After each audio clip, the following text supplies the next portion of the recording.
this is Marcela Manimting. Ngayon ituturo ko sa inyo kung paano maging searchable ang inyong YouTube channel. Yeah. Kasi nga itong kay Kit Michael,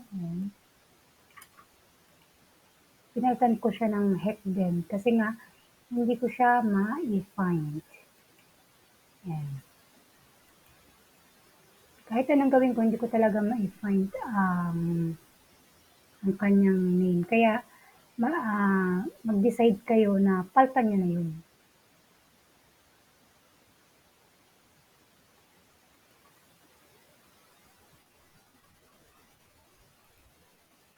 Ito nga. Kahit anong search ko sa Kit Michael, hindi ko siya maano. Tapos punta kayo dito sa setting. Ayan, para ma-searchable siya. Paltan nyo rin yung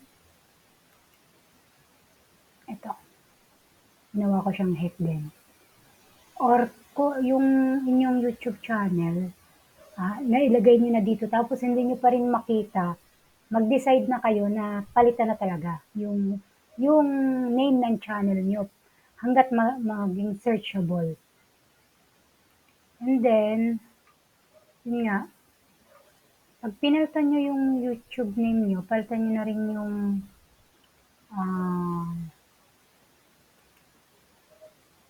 ito.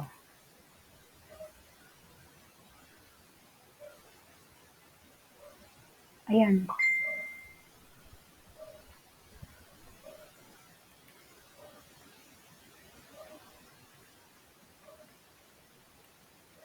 Customize nyo na rin siya. Customize channel. Customize natin yung channel. Editing yan. Lagyan natin naman.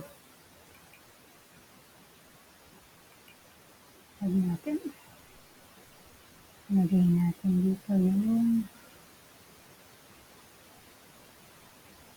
balik ko.